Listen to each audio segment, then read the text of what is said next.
The Euphrates River, ancient, sacred, and flowing through the heart of biblical history. But hidden beneath its waters, the Bible speaks of something far more terrifying. 4 fallen angels, bound in chains, waiting for a moment known only to God.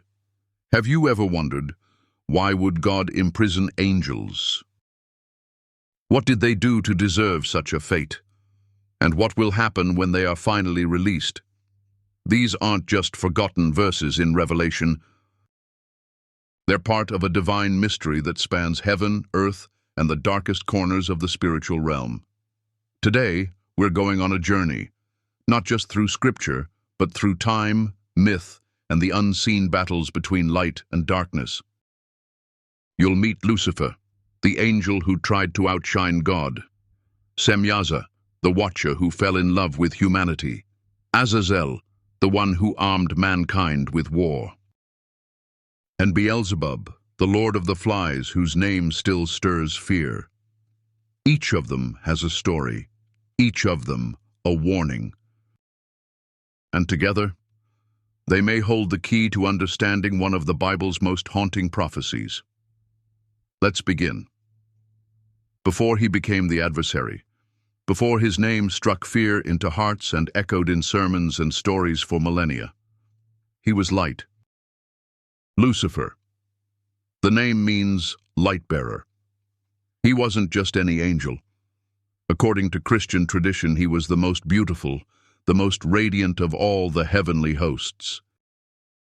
Imagine this: choirs of angels, the heavens resounding with music, and at the center, Lucifer, leading the worship, reflecting God's glory like a mirror of divine splendor. He was said to be adorned with precious stones, walking among the fiery stones of God's holy mountain, pure, blameless, and beloved. But sometimes, even light can fall.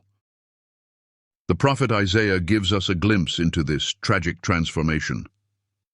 How you have fallen from heaven, morning star, son of the dawn. You have been cast down to the earth, you who once laid low the nations. Isaiah 14:12. And then, it's as if we are invited into the very thoughts of Lucifer. I will ascend to the heavens. I will raise my throne above the stars of God. I will make myself like the Most High. Isaiah 14:13-14. He wanted more. That's how it always begins, doesn't it? A subtle shift. A quiet dissatisfaction. The desire to rise just a little higher. Maybe you felt it too, not in a divine throne room, but in everyday life. That silent craving to be seen, to be worshipped, to be more. Lucifer's story is a cosmic echo of a very human struggle: pride. Lucifer didn't want to serve under God. He wanted to be God. And pride, once it takes root, distorts. What was once light now twisted into rebellion. The Bible tells us there was war in heaven. Revelation 12 paints a scene almost too grand for the imagination. Michael and his angels fought against the dragon, and the dragon and his angels fought back. Revelation 12:7. That dragon? It's Lucifer. The light-bearer becomes the deceiver, the beautiful angel, now a serpent, waging war against the very throne he once worshipped. But he lost. Of course he lost, and not only was he cast down, but so were those who followed him. It says, they were not strong enough, and they lost their place in heaven. He was hurled to the earth, and his angels with him. Revelation 12:8-9. From that moment, he was no longer Lucifer. He became Satan, the adversary. And here's where the story gets personal. Because Satan's mission didn't end with his fall, it began. Cast out from heaven, he turned his wrath toward the earth, toward us. Jesus calls him the father of lies, John 8:44. Peter warns us that he prowls like a roaring lion, looking for someone to devour, 1 Peter 5:8. And Paul calls him the God of this age, 2 Corinthians 4:4, blinding the minds of unbelievers. So why does this matter? Why should we care about some ancient angel's pride problem? Because the story of Lucifer isn't just his story. It's our story. Not in its rebellion, but in its warning. You see, Lucifer fell because he forgot who he was and who God is. He chose to worship himself. And we too are faced with that same decision every day. Will we reflect God's light or try to manufacture our own? There's a real-world echo of this spiritual fall that you've probably seen. Think about some of the most gifted individuals in our world: artists, leaders, creators, people with unmatched charisma, talent, or beauty. Many of them shine brightly, but some burn out tragically. Pride creeps in. They start to believe they're invincible, above others, above accountability. And just like Lucifer, their fall becomes inevitable. Take a moment and reflect. Are there places in your own life where you're tempted to ascend, to put yourself above others, above truth, above God? Maybe it's a relationship where pride has closed your heart. Maybe it's a dream where ambition is slowly eroding humility.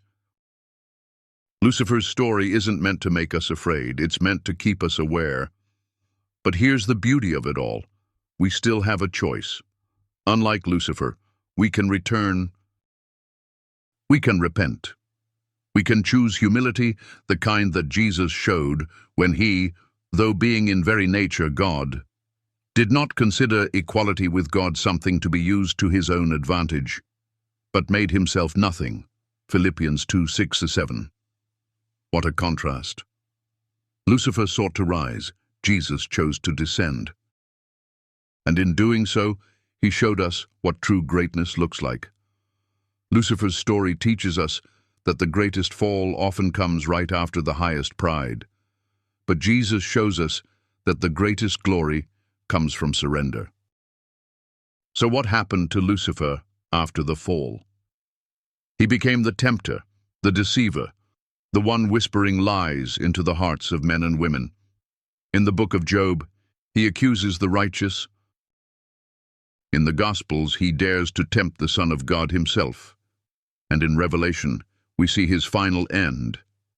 And the devil who deceived them was thrown into the lake of burning sulfur, and they will be tormented day and night forever and ever. Revelation 20:10. Evil does not get the last word. The light-bearer may have fallen, but he is not the light. That title belongs to another. I am the light of the world, Jesus says. Whoever follows me will never walk in darkness. John 8:12. And with that, the story shifts. Because Lucifer was not the only angel who fell. There were others, powerful, mysterious beings with different stories, different sins, but the same ultimate fate. Among them was one named Semyazza. And while Lucifer's fall was born out of pride, Semyazza's was born out of love, or perhaps lust, and a desire to be close to humanity. What happens when divine beings cross the line between heaven and earth? When the sacred mixes with the profane? That's the story we're about to explore next, and it's one you won't want to miss. He wasn't cast down because he wanted to destroy humanity. He fell because he loved them. Or at least, that's how the story goes. Semyazza, whose name means he who sees God, was not like Lucifer. He wasn't leading choirs in heaven or seeking to sit on God's throne. No, Semyazza's fall came from a different place. One could even call it human.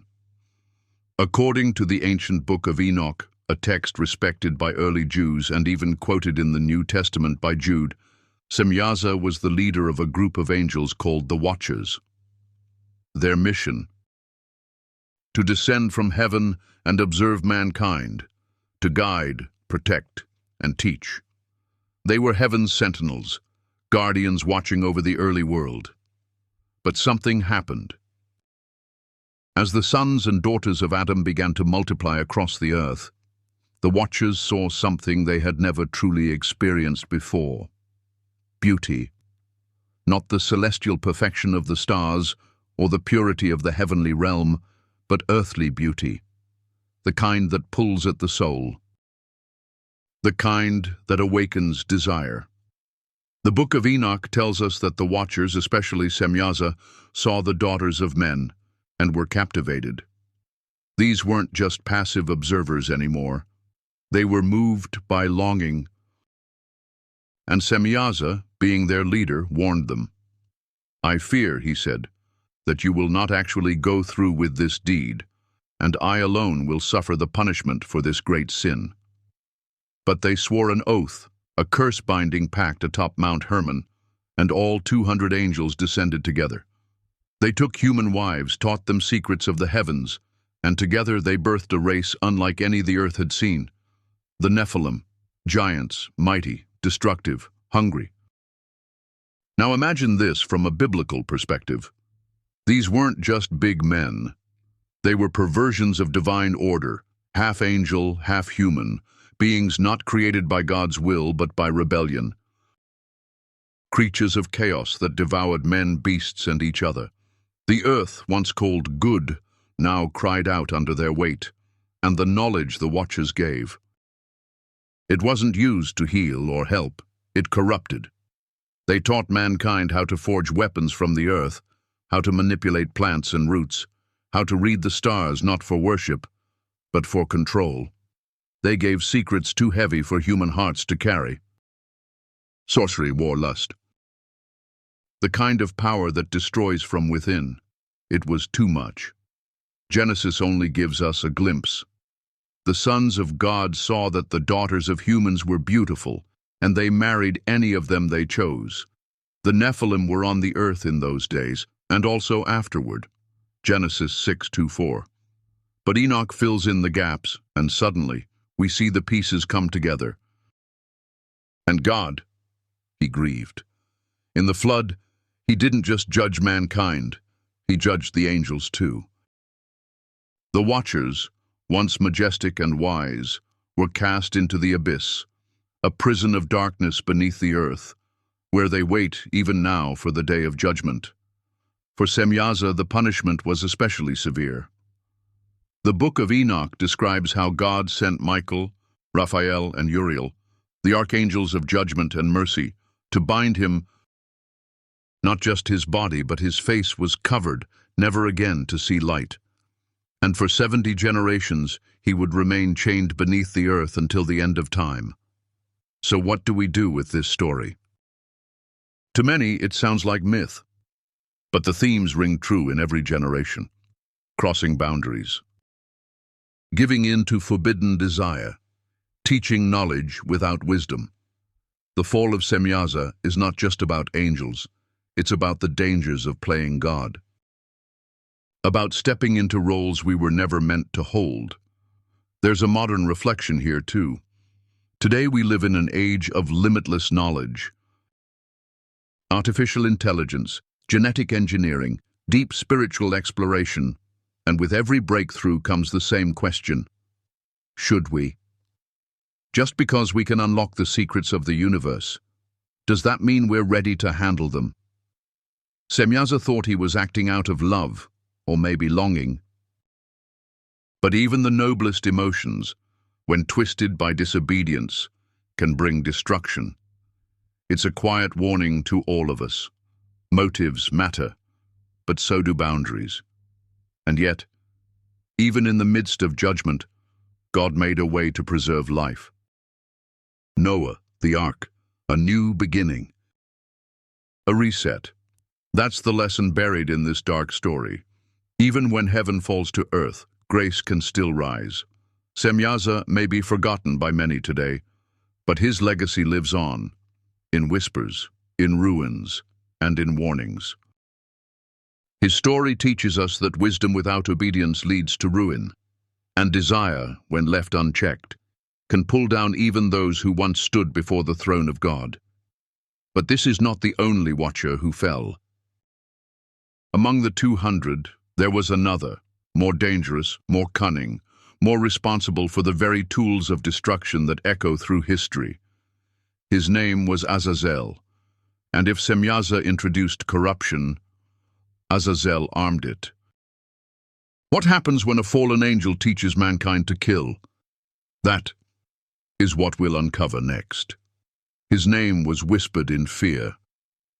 Azazel. If Semyazza represented the fall through forbidden desire, then Azazel embodied something darker, the corruption of knowledge into destruction. He didn't just break the divine order, he weaponized it. The Book of Enoch paints Azazel as one of the most dangerous of the fallen watchers. While Semyazza led the rebellion of affection, Azazel brought mankind the tools to turn love into lust, guidance into manipulation, and creativity into war. He was not just a participant, he was an instructor, and his lessons changed the course of human history. It says, Azazel taught men to make swords and knives, shields and breastplates, and made known to them the metals of the earth and how to work them. Enoch 8:1. Pause for a moment and think about that.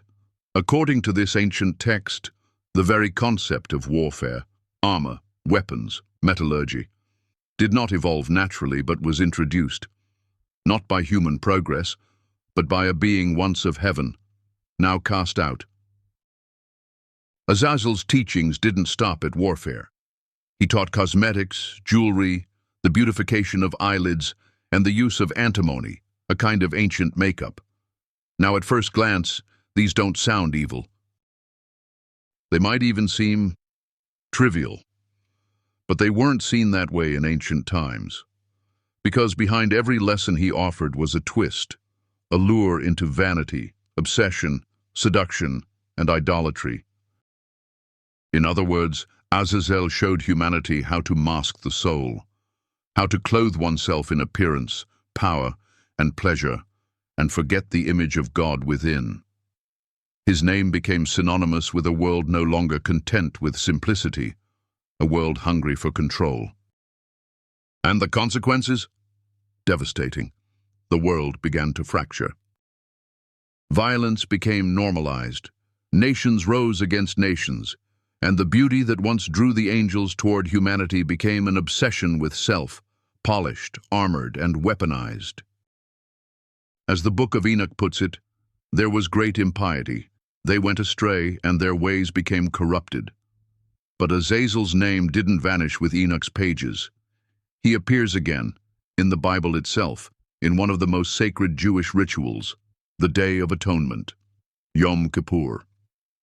Leviticus 16 outlines a curious command. 2 goats are chosen. One is sacrificed to the Lord. The other?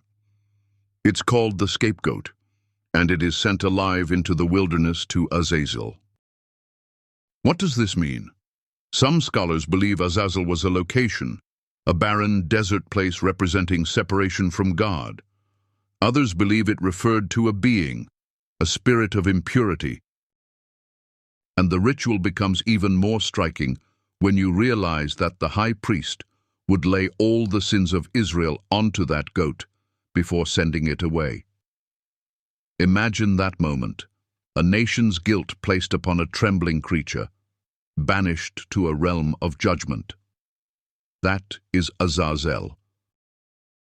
The symbol of banishment, of corruption, of sin expelled, but never forgotten.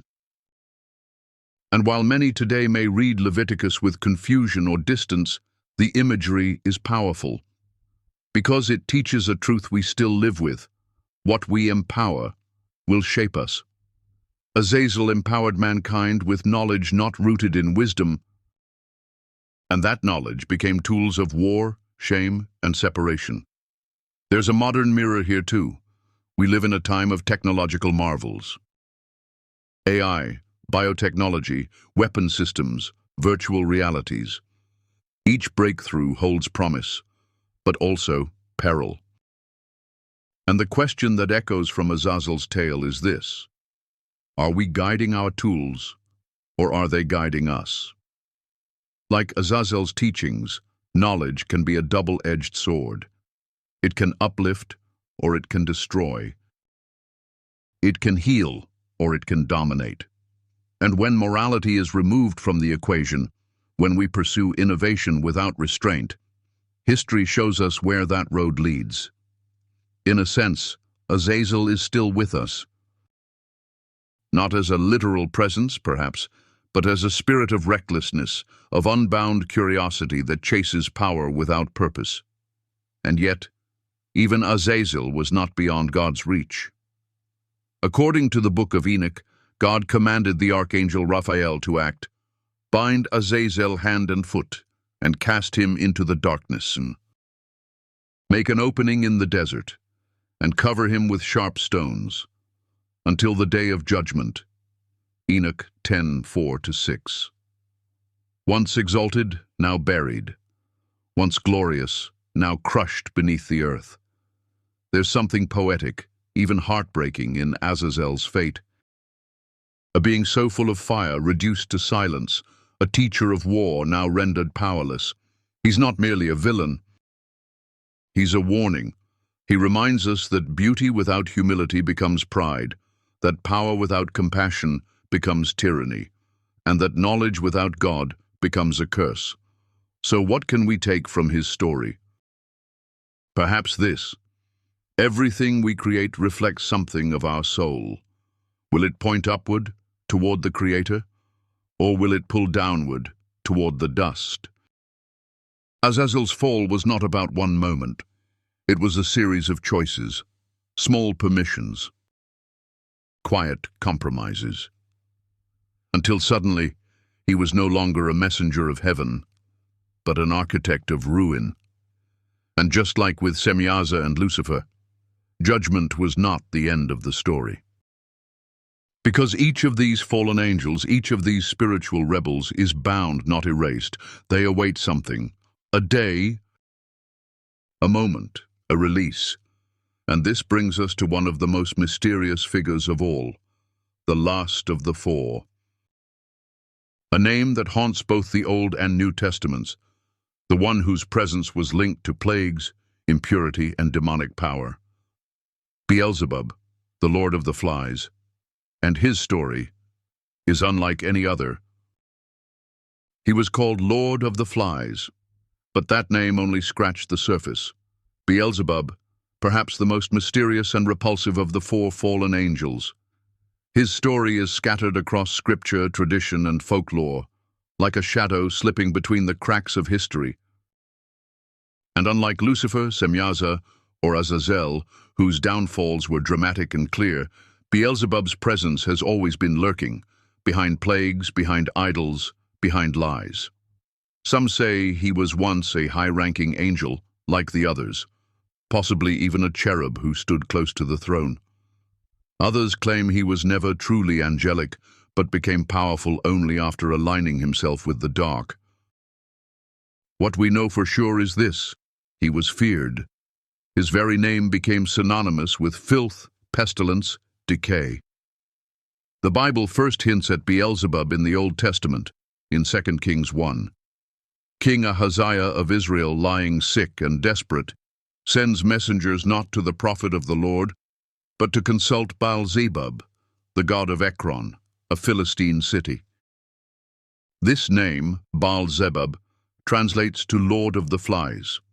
Many scholars believe this was originally a mocking play on words for Baal-zebul, meaning exalted Lord, but over time the twisted name stuck.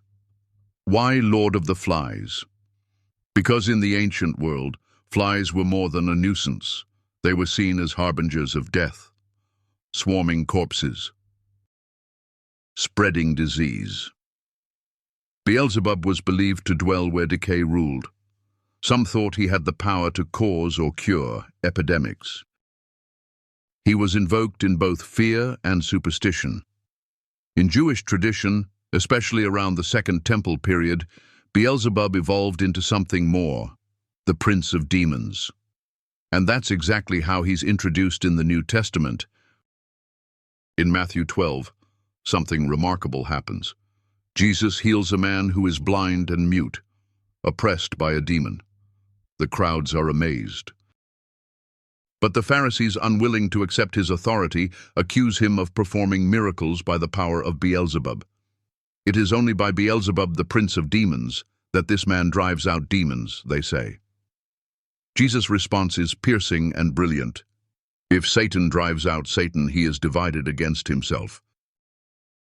How then can his kingdom stand? But if I drive out demons by the Spirit of God, then the kingdom of God has come upon you. Matthew 12:25-28. In this moment, Beelzebub is not just a name. He represents opposition, the source of darkness, the accused power behind every evil act. And yet, Jesus exposes the foolishness of such an idea. Why would evil fight against itself? Instead, what he reveals is this: God's kingdom was breaking in, and the powers of darkness were trembling. But even in his correction, Beelzebub lingers, this figure who, by this time, had become nearly interchangeable with Satan. Though the Bible doesn't give a complete biography, tradition fills in the gaps. In apocryphal and early Christian writings, Beelzebub is depicted as second only to Lucifer. He is the great tempter, the strategist, the one who whispers thoughts of self-indulgence and doubt. While Lucifer represents rebellion and pride, Beelzebub is more insidious, corrupting the body, mind, and soul with impurity, idolatry, and despair. He's also known for something unique: mockery. Many stories describe him as delighting in turning sacred things into jokes, transforming worship into entertainment, turning holiness into performance. If Satan attacks with defiance, Beelzebub attacks with disrespect. And in a world obsessed with image and entertainment, his influence has never felt more familiar, and still, his symbolic tie to disease and rot remains. In folklore, Beelzebub is invoked in times of plague, when flies seem to come from nowhere, when illness spreads without warning. He is seen as the spirit that hovers over places of death, silent, patient, feeding on the remains of what was once alive. It's a haunting image. And yet, like the other fallen angels, Beelzebub's end is sealed. The book of Revelation leaves no room for ambiguity. He, like the others, will face the lake of fire. The kingdom of lies and disease will be torn down. The flies will scatter. But what can we learn from his story? Beelzebub's corruption is different. It's not loud or obvious. It's the kind that creeps in slowly.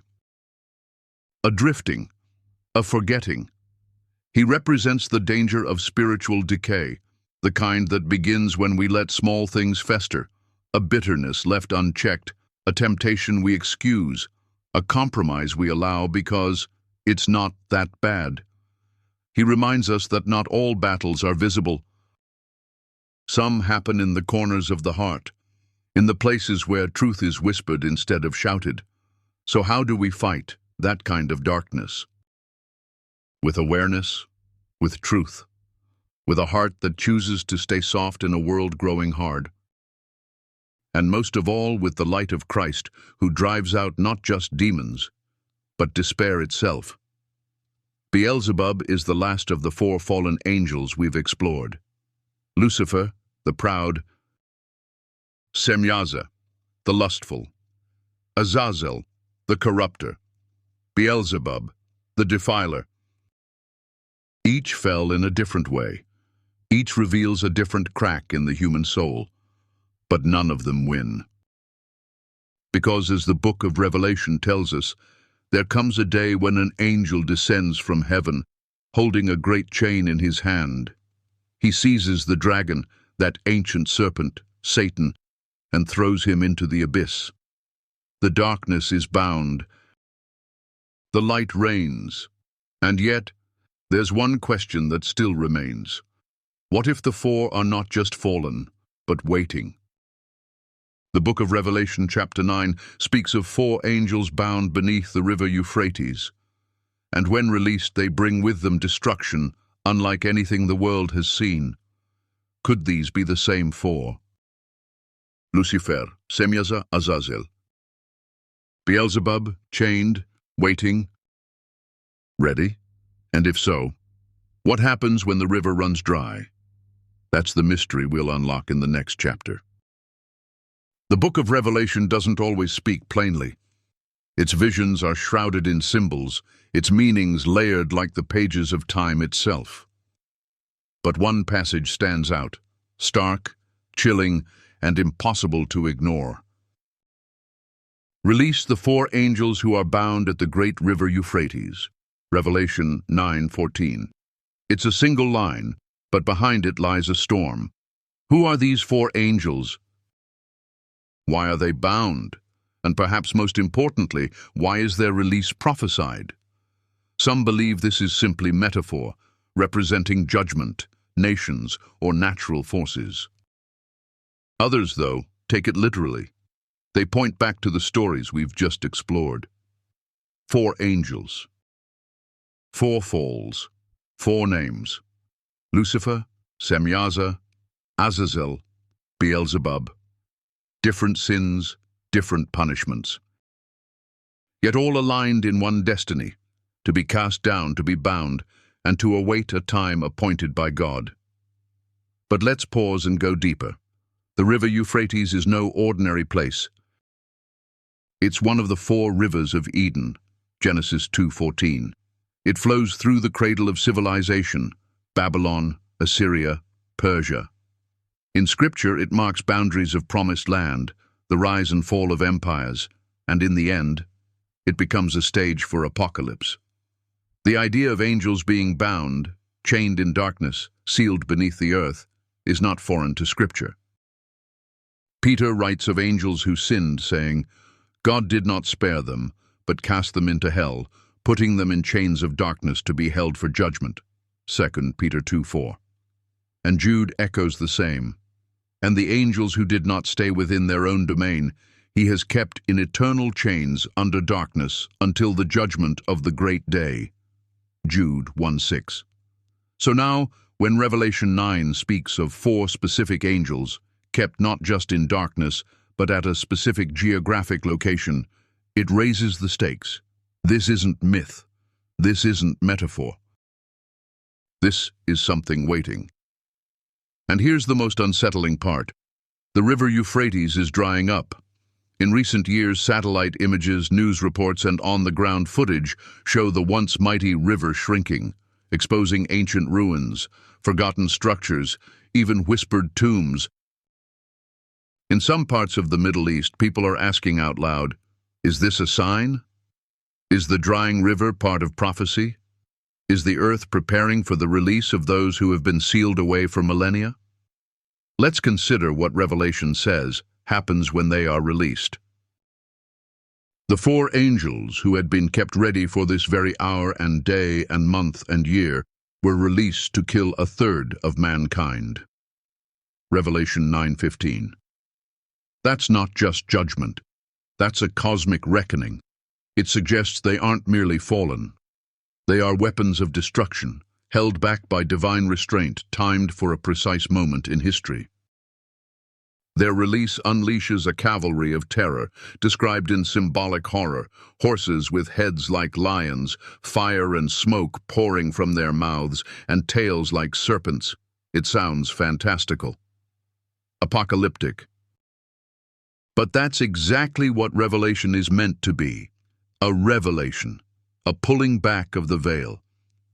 And maybe, just maybe, these four angels aren't separate myths or unrelated beings. Maybe Lucifer, Semyazza, Azazel, and Beelzebub were never just acting alone.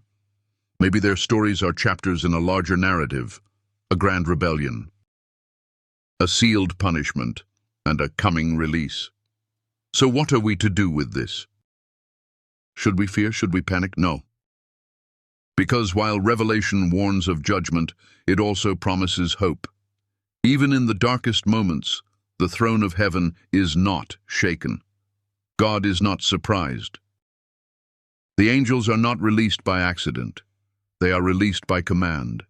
Their power may be immense, but it is limited. Their time is appointed, and it is temporary. And for those who believe, who walk in the light of Christ, the Bible offers a shield no darkness can break.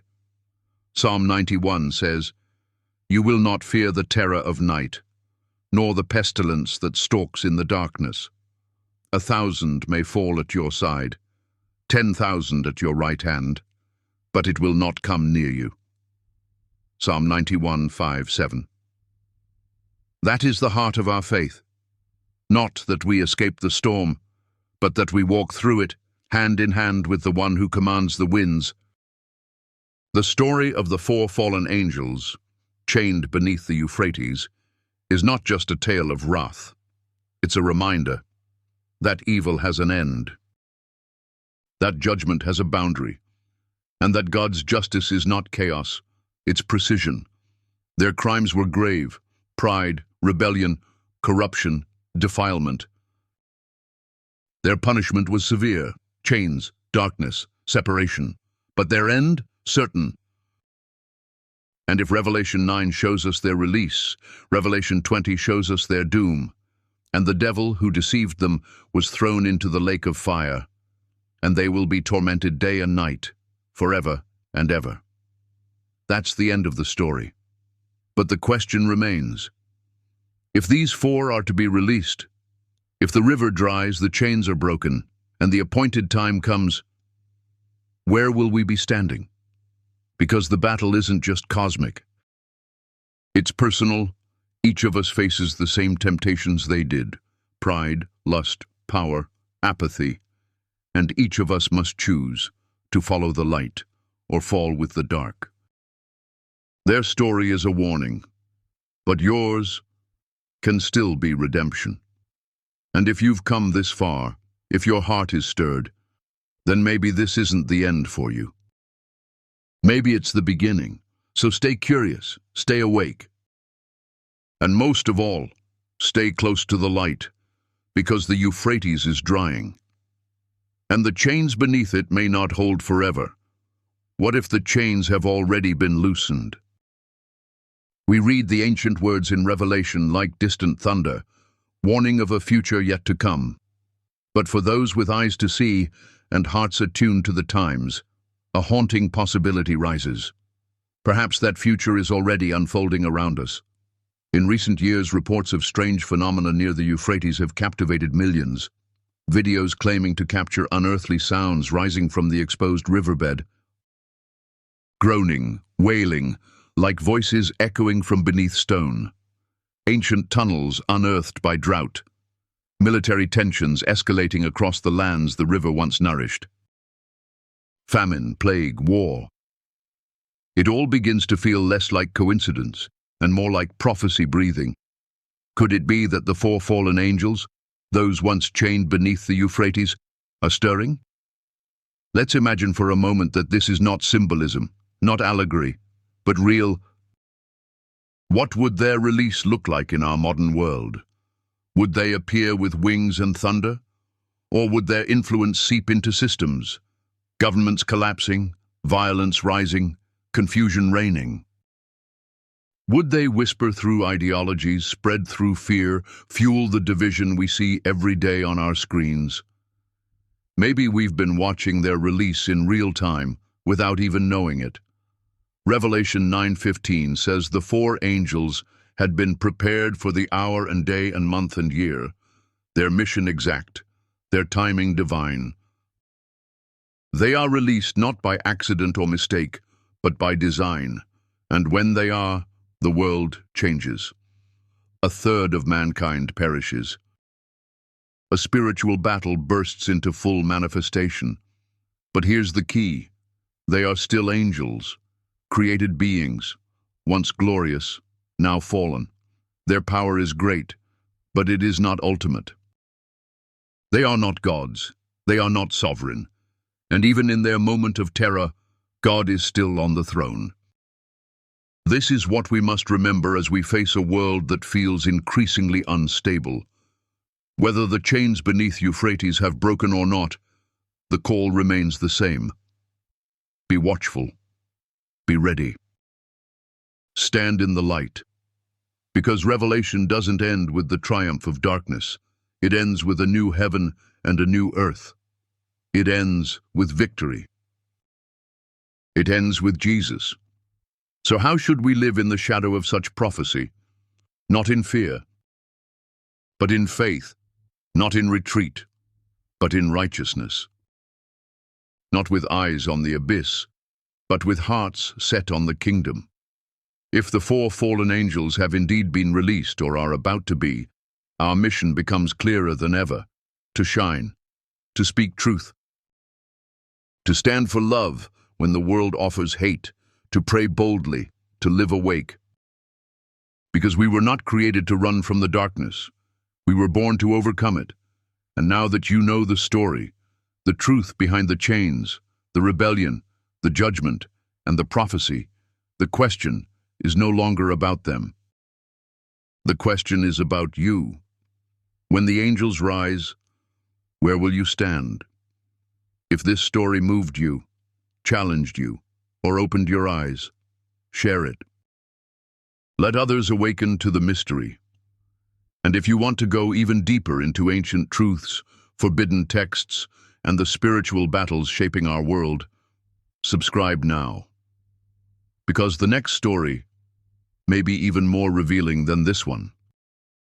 Until then, stay strong, stay rooted, and remember, not even the gates of hell will prevail against the light.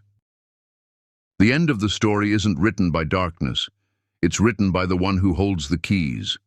The fallen angels, Lucifer, Semyazza, Azazel, and Beelzebub, each represent a different kind of corruption: pride, lust, violence, and decay.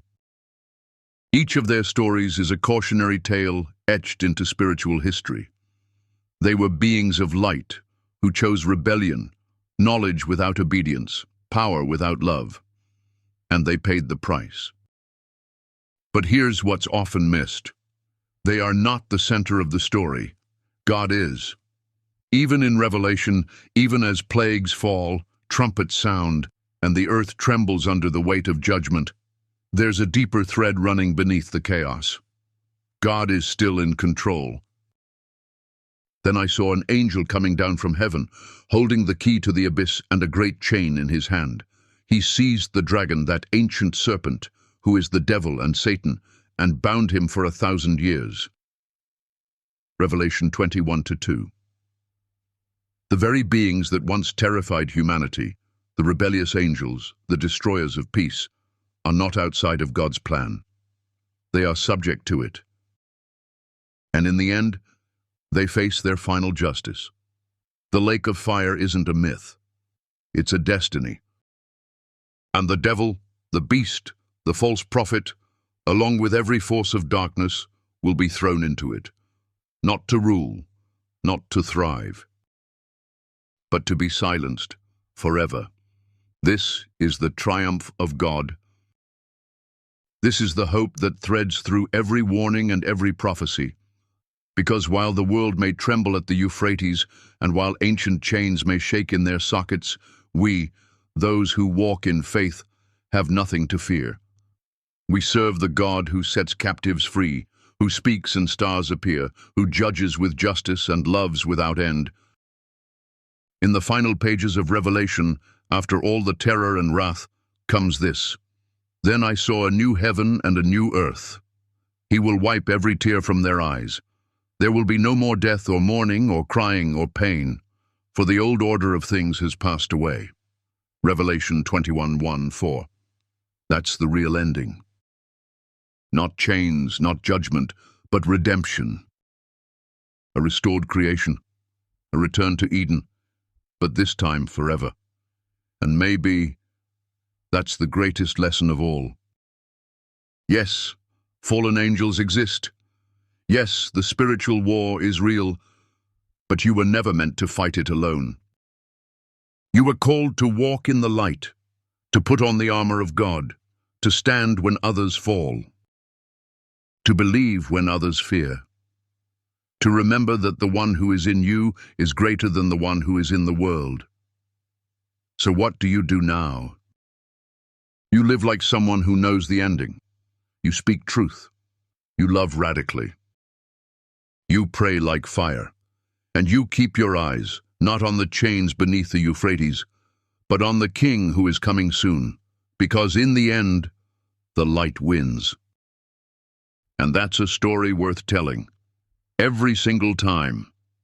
And so the story comes full circle, not with the echo of chains beneath an ancient river, but with a quiet stirring in the hearts of those who have heard the truth. Perhaps tonight, as you sit in silence, you'll remember the names: Lucifer, Semyazza, Azazel, Beelzebub, not as distant figures buried in forgotten texts, but as voices in a larger story, a divine drama that stretches across the heavens and down into the dust of the earth. Their stories are not entertainment. They are warnings wrapped in wonder. They are mirrors held up to humanity. Because the real power in these tales isn't in the fear they provoke, but in the choice they offer. A choice to live awake, a choice to ask hard questions, a choice to walk differently in a world that feels darker by the day. You might be wondering now, what does all this mean for me? Why should I care about angels bound in ancient prophecy or rivers drying up in a land I've never seen? But look deeper, and you'll see. This has never just been about rivers or angels or even judgment. It's about now. It's about the invisible battle between light and shadow, playing out in every decision, every temptation, every quiet moment where you wonder if there's more to life than what your eyes can see. It's about that strange feeling in your chest, the one that stirred while watching this video, the pull to go deeper, to uncover truth not just buried in scripture, but buried inside you. That is no accident. Some stories are meant to be watched. Others are meant to awaken something. Maybe this is one of those stories, the kind that lingers after the screen fades to black. The kind that haunts in the best way possible. Because the fallen may have rebelled, they may have corrupted, but they did not create the final word. And neither will the darkness in your life. That addiction, that fear, that doubt that creeps in just before sleep. It doesn't own you. It never did. And if angels can fall, so can we. But more importantly, if they can be bound, we can be freed. Some people chase stories for excitement, others for answers. But the most powerful stories are the ones that turn the mirror toward us. And now you've heard one of them. So what happens next isn't really up to me. It's up to you. You can click away, move on, forget the names, forget the fire, the chains, the warnings. Or you can choose to follow the thread that's been pulling at your spirit from the very beginning. Because stories don't just end, they wait. They wait for someone to carry them forward, to live them out, to let their truth change something deep within. And maybe, just maybe, the reason you're still here, still watching, is because you were meant to be part of a much bigger story. One that stretches beyond this screen. One that started long before you were born and will continue long after you're gone. A story about light overcoming darkness. About truth rising like the dawn. About a war that isn't fought with swords but with love, with courage, with belief in something greater than yourself. And if that resonates, even a little, then don't let this be the last time we walk together on this path. There's more to uncover. So much more. The Bible is full of mysteries waiting to be revealed, forgotten books, forbidden truths, stories they never taught you in Sunday school, but that hold the keys to understanding who we are, what we fight, and what's coming next. And I promise you, what's coming next is worth sticking around for. Because this is just the beginning. So if something inside you was stirred, if you felt that deep click in your spirit like puzzle pieces falling into place, then I invite you to stay. To walk with us through the scriptures, not as dry doctrine, but as a living, breathing map of the spiritual world. Hit the like button, not for me, but so this message can reach someone else who needs to hear it. Subscribe if your heart's telling you this is more than just another channel. Because around here, we don't just talk about angels. We follow the light that casts them out. We don't just chase prophecy, we prepare for it. We don't just watch stories, we live the truth inside them. And every single time you hit that subscribe button, you're not just joining an audience, you're joining a community. People around the world waking up to the deeper things, the unseen realm, the eternal questions. You're not alone, you're not crazy, and you're not powerless. The same God who cast down the rebels, who flooded the earth to cleanse it, who wrote judgment into the stars, he still moves, he still speaks, and he still calls people like you to rise, to learn, to shine. So let this be the moment that marks the start of something. Not just a video, but a turning point, a fire lit in the dark.